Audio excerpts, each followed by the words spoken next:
Hello, hello, and welcome to Homeschool Moms Unfiltered. We are your messy, imperfect homeschool mom friends. I'm your host, Amanda, and my awesome co host is Hello, I'm Megan. perfect. So, the end of the year is always chaos in our homes, and there's just not enough time or, frankly, motivation. So, we've got some unfiltered bites coming your way. It's still great content, but not nearly as long as our typical episodes. And then, we'll dive back into our full length episodes and book clubs and all of that good stuff in January once we get past the crazy of November and December. So, I think we might have forgotten to mention during our last episode, but we will make sure to turn all of these unfiltered bites into stories on social media and, blog posts eventually. That's more work, but we will make sure that they all end up in places where you can find the links and those kinds of things, as well as there will be links and additional notes in all of our show notes as well. So just to make sure that we're all trying to make things in life easy, right? None of us need to be more overwhelmed with anything at this point. So, yeah, hopefully you get a lot out of it, and you can always refer back to the show notes for specific links if you need it.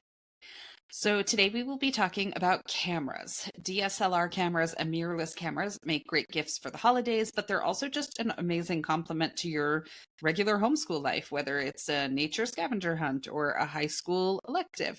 So we can explore photography, nature, so much more through cameras.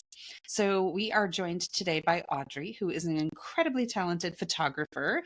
And is it inappropriate if I classify you as an engineering nerd, Audrey? Is that accurate or insulting? It's both accurate. Yeah. I'm just kidding. Yeah, no, I own that engineering nerd brain. There you go. So Audrey's going to share some pro tips for us on what to look for when buying a camera. So, let's just jump in, right? So I mentioned DSLR and mirrorless. What's the difference between them, Audrey?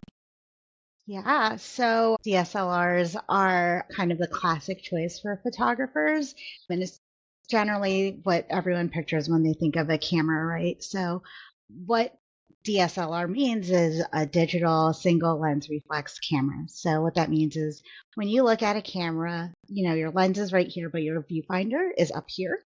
So in order to make sure that the viewfinder actually shows what the lens is showing, there's a mirror that's at like a 45. Here I go with my engineer nerdiness going on. There's a mirror that sits at 45 degrees. So when the image comes in, it bounces up into the viewfinder. So what you see is what you get. And then that whole mirror system, when you hit the shutter, it lifts up so that whatever is coming in through the lens hits the sensor of the digital camera, or I'm really showing my age here. It would have been the film of the old film camera days. So they're really cool. They're durable. They last forever. The optical viewfinder where you look through is really fun for kids because it's kind of like looking through a binoculars for them. And it also, I feel like DSLRs are a great choice for kids because they teach a lot of patience. Like there's a lot of control and settings that you have to do in order to adjust the settings for focus and lighting and all of that. And they're also great for older kids who are ready to dive deeper into photography. And like myself, I'm a kind of a control freak. Like I want to be able to control every little setting to get exactly what I want. So it's a really great way for them to learn how to do things with the different shutter speeds and apertures and all the good stuff. Aperture is the amount that your camera iris opens for your lens. Now, mirrorless cameras, they do the same thing, but they don't have that whole mirror system, obviously, because they're mirrorless. So everything is done electronically. So when you do look through the viewfinder, you do see exactly what the lens is seeing, but it's all done with little microchips and processing on screens rather than the mechanical system of a DSLR. So they're great because they're smaller and they're lighter, super easy to use, great for little hands for young kids and who like to just try photography. Sometimes they could act like a really easy point and shoot, but also with the interchangeable lenses, you can kind of get really creative and technical with it as well. So it's a nice camera to grow up with. And yeah, so it could be a little less intimidating because it's less of a mechanical thing. They're also a lot faster for snapping photos. So depending on the age bracket of kids, you can choose based on those kinds of characteristics. That was a great breakdown.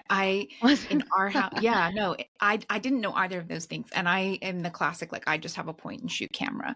Yeah. But my husband had both a DSLR and one of kind of the first mirrorless cameras that Sony came out with quite a while back at this point, Yes. because we're old. But like, I didn't fully understand the difference. Like, I knew that the mirrorless camera still had the lenses that changed, but I didn't Mhm. fully realize you didn't have to change as many settings. I was really like hands off. Like, I don't know that. I just give me my point and shoot. Right. So yeah, that was really helpful for me. And my Sure. non-camera, non-techie brain.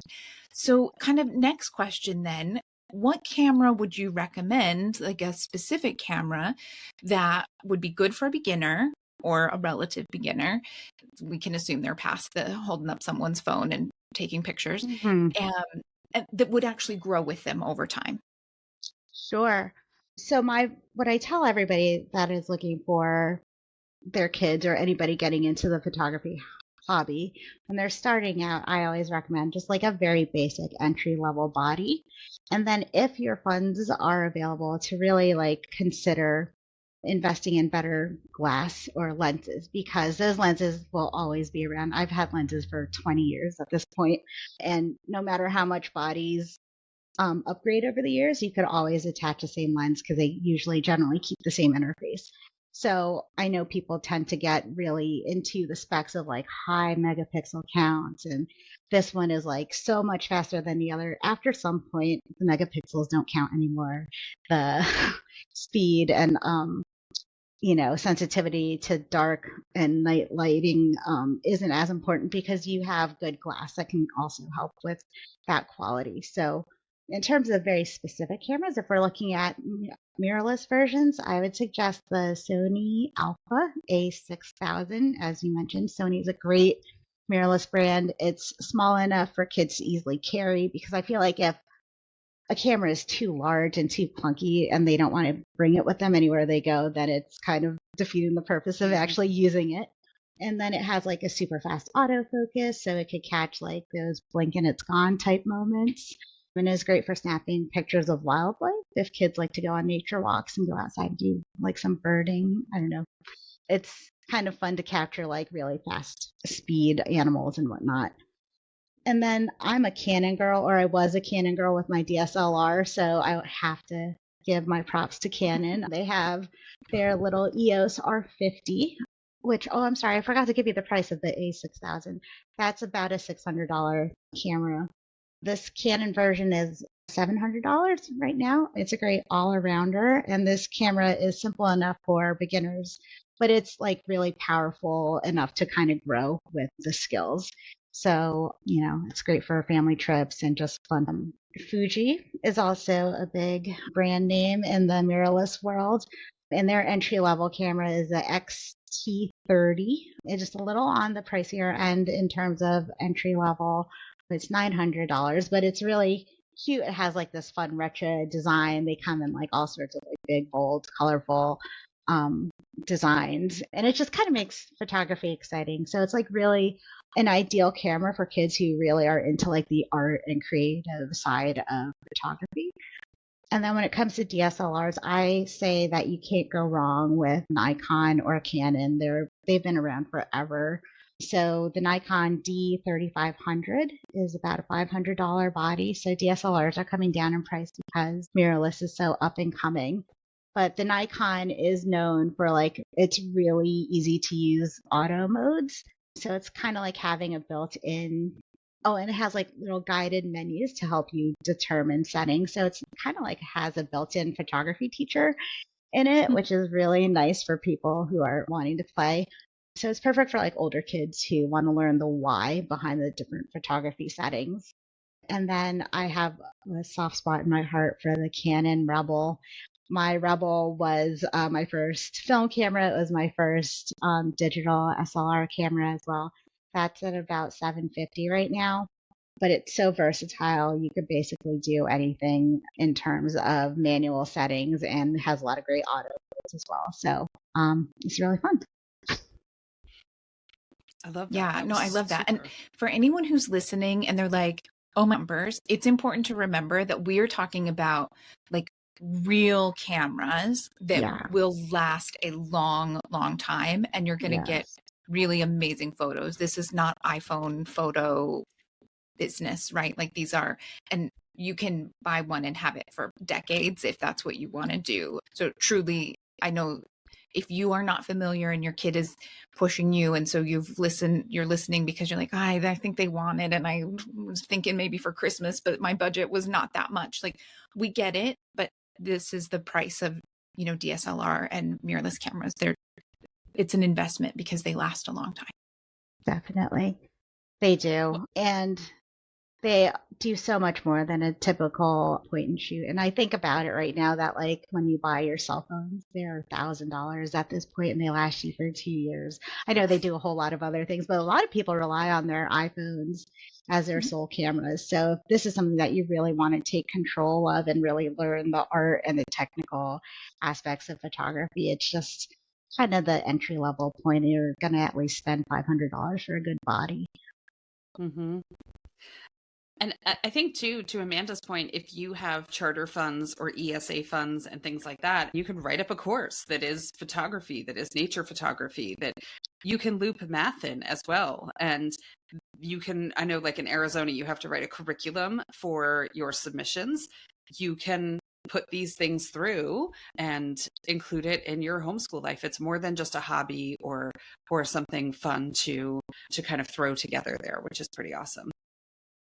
So Audrey, you gave us some brands that you love and some specific cameras that you love, which is super helpful because for me, if I'm on Amazon looking and I'm trying to read reviews and I'm comparing and I'm like, oh, at some point it's just paralysis. But are there any brands that you would stay away from or things that you would shy away from because maybe they're not as technically sound or maybe it's something a kid's going to grow out of really quickly? What do you think? So in terms of what brands to stay away from, I would just generally stick with the big players like Nikon, Canon, Fuji, and Sony. They've been in the game for a long time. There are other brands, but they're sort of kind of niche and like equipment is kind of hard to find for them, or you have less options for third party lenses. Like the mounts on these cameras are pretty universal across the brands. And so what's been great about it is that since Nikon and Canon and Sony have such great history, there are a lot of third party lens sellers that make lenses that attach to the Canon systems that are often cheaper to invest in, but still great quality. It's like a third party brand that marries really well. And there's just more variety and options for growing your kit as days go on. But if you pick like a really niche company that probably only has one model or they're up and coming, you're not going to have that level of variety of accessories and lenses that are going to grow with you over the years. You're going to be very limited. And then I'm so like frugal with my electronic spending, but like the resale market, these Nikons and Canons and Sony's have such great resale value, even if they're used for a lot of years, you can definitely get a good return on that investment. So when it's time to upgrade, if your child is like, Mom, hey, my camera can't do low light photography and that's like really my thing and I need a camera that has better sensors, but the next body costs this much, you could sell this entry level body and upgrade down the line as well. And it still holds its value. So you can't really get that with some of the other brands. I stay away from that market. So I don't really know a lot of those brands exist anymore, but I would try to stick with the big 3 or 4 that I mentioned.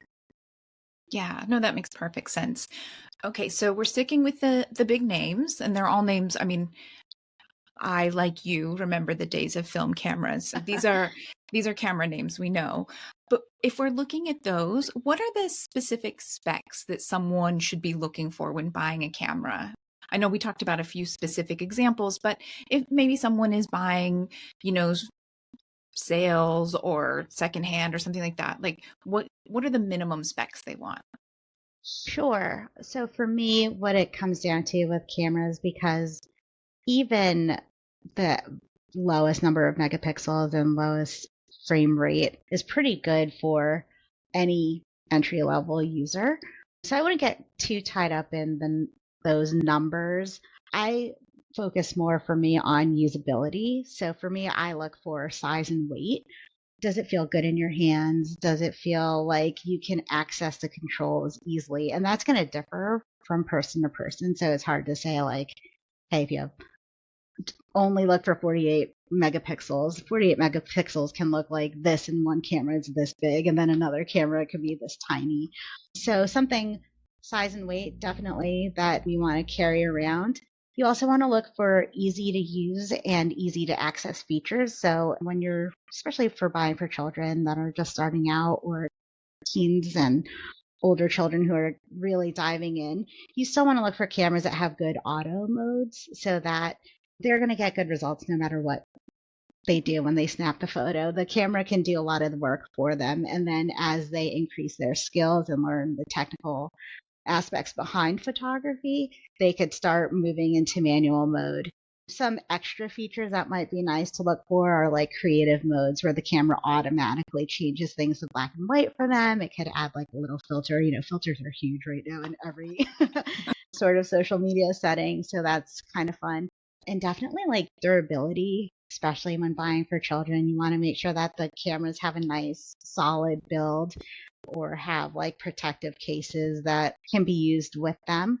And also something like video options. So if your kids are not into just still photos, but want to capture life also through moving pictures, a lot of the cameras also shoot video. So that's a great feature to look for. But obviously, as you add more and more of those features, the prices might increase a little bit. But generally, each entry level has some level of all of those. And then Amanda mentioned buying secondhand, which for a lot of people is a great way to go budget wise. Do you recommend buying a camera secondhand? And if so, is there anything additional that someone should factor into that search? Yeah. So I think buying used is definitely a great way to get your child a high quality camera without breaking the bank. But I would definitely be sure to look at really trusted stores. B&H Photo and Video is a great store online, and also they have a brick and mortar in New York City if you want to go, and a website called KEH. So they kind of specialize in refurbished equipment for photographers, and they do like really extensive inspections of the gear that they purchase, and also have like great return policies. So like if you get something, you won't be tied to having it. You can return it within 30 days after you find anything that's wrong with it. And they also offer like really great grading systems for the quality, so and in condition. But when looking at refurbished and secondhand items, I would definitely see if the manufacturer or the store or even the person, if you're buying it from a friend, can check the shutter count of the camera. It's basically like the equivalent of car mileage for cameras. So the especially for a DSLR with the mechanical reflex of that mirror, there's only so many times that mirror can flip back and forth before you start losing the capabilities of doing that. So you want to make sure that like you still have some good life on that. I shot weddings for a long time, so like there were cameras that could get up to the hundreds of thousands of shutters counts, and I would stay away from something that has had that level of high usage if you want to use it for a long time. And then a good tip for others is to just really ignore the cosmetic flaws of a camera. It's still going to work the same if a little bit of the paint is chipped on the body, but just make sure that all of the glass and mechanical parts of it are working and look like they're in good condition. But absolutely, I love refurb. It's definitely great because then you could save your money and buy other accessories. Because once you're in, you're going to find a lot of good things to go along with that camera that you're going to want to save up for. Yes, there's Sounds always about a right. rabbit hole in every hobby, right? It just keeps going. So we talked at the beginning about, we kind of joked about your engineering background and all that kind of stuff, but in all seriousness, right? Photography is a great entree into the culinary world. There's people that specialize in food photography. There's tons of opportunity with nature. And that can be, from a homeschool perspective, entree into biology and plants and animals and all kinds of stuff. My own kid, almost everything that my oldest kid knows about outer space and astronomy comes from astrophotography. We've got more pictures of the moon and the Milky Way and, all this kind of stuff than I can get. And that really gets into lenses that are, oof, but it was a fun exploration for him. Yes. So, and yeah, I used to joke, I'm like, you should be able to see the flag that Neil Armstrong put on the moon with the lens that you have at this point. Like, they're pretty intense. But I'm curious, what are some of the ways that right?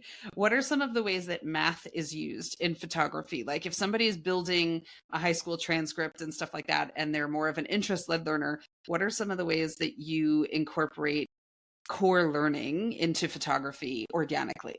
So I always kind of giggle to myself about my love of photography because it's more about the math behind it than it is like the artistic creativity. So there's so much technical stuff that you don't even realize is part of photography. But there's so many aspects of math that come into play. So for example, the exposure triangle, that's how you control the light entering the lens and the creativity behind the photo. It's like you get to measure the shutter speed in fractions of a second. And so you learn about, is 1/4 greater than 1/8? Is it faster or slower? If I move in this direction, it's really kind of fun. The way that light enters a lens is actually based on like an inverse square law. But you don't have to know this to do photography, but like just understanding that that's the basis of how your equipment works is really cool. When it comes to composition, there's a golden rule about the rule of thirds. So you can think of like how you break up your composition. Then you can think about ratios in your image and how you're trying to create it, symmetry on how to balance the scene that you're photographing. Also, when it comes to like your lenses, everything is in focal lengths, and that kind of determines what the proportion of your image scenery is and how much something is magnified based on like what focal length you're using. So generally lenses range from like a 16 millimeter to 200 millimeter. And what I love is that like the physics behind it can make a 16 millimeter photo look super wide and even like distort an image. But then a 200 millimeter can make it look like a mountain that's so far away, it's like right behind a person. And that's all because of compression and physics and how your I'm sorry, coming up with words here. Lens mechanics work. I'm an engineer. I'm better with numbers and words. But it's just really kind of fun to see how that proportion affects your image and your creativity.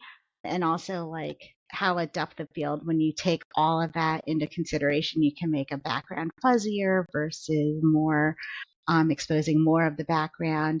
And a lot of the distances from your subject, you have to use geometry and math in that way. And then even when it comes to like post-production of photography, like when you're thinking of printing, we talk in pixels and like how many dots per inch you can fit and how that's going to affect your print quality. Kids still print photos, do they? Or am I really showing my age here? But like, and then you could also think of like the crop ratio. Do you want an 8:10, a 2:3? It really kind of just makes you think in math terms. And then just generally in creative ways, like your perspective and how you take photos really depends on the best angles that you're shooting. And that's all geometry. So if I get lower, this is how my photo is going to look. If I shoot from above, this is how it's going to look. And even though you're not running the formulas that you learn in school, you're still applying that level of knowledge. And I love that so much, that there's so many aspects of science and math that come into play. That's really nerdy, but that's my favorite part of photography, is trying to get that. It's like solving a puzzle of taking all of those math figures and physics behind the photography and the camera equipment and coming up with an image and seeing the final product. So it's really fun. Oh, yeah. But I love that, right? I mean, and this is one of those examples.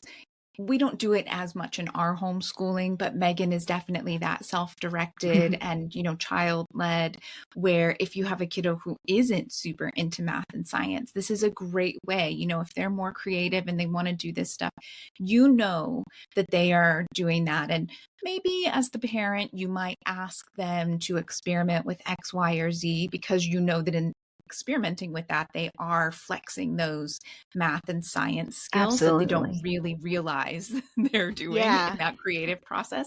But, it all comes together so well. I love that. Yeah. Yeah. It also really makes you appreciate the math that you learned once you understand why your camera and why your photos are turning out the way that they are. It's kind of cool. It's like, oh, this photo, I really enjoy this aspect of my photo. I love the symmetry of this image. Or I love this image. It looks so cool because, it looks exactly the same if you cut it down the middle and be like, oh, wait, that's symmetry. I learned that when I was in geometry class a couple of days ago, or I learned that just a few weeks ago. It's kind of cool to like see real world applications of all of this mathematical theory that you get while schooling, and just to see that there's a reason behind all of that is kind of validating too as a student. Yeah, totally. I love all of that. As Amanda said, we are interest-led peeps over here. And so, yeah, it's been a huge source of learning is creative endeavors like that, or just interest-based endeavors. So I love it. Thank you so much, Audrey, for bringing all of your expertise to our conversation today. I'm sure it will be beneficial to our listeners. That just about wraps us up for this Unfiltered Bite. However, we wanted to remind you that our Patreon memberships are on sale through January 4th. For 50% off your first month. You can use code BITE50, BITE 50 at checkout. There's a link in the description, and we'll also have a description down there about all of the awesome stuff that you get with the membership, from live meetings to unit studies and things like that. But in the meantime, that wraps up this Unfiltered Bite. If you have any questions about cameras, feel free to drop them in the comments. I have known Audrey since we are 14 years old. We went to school together, so pretty sure I can track her down with any follow-up questions that you might have and be happy to get you the answers. So thanks so much for tuning in, and happy homeschooling. Awesome. Yeah. Thanks again, Audrey, and have a great one.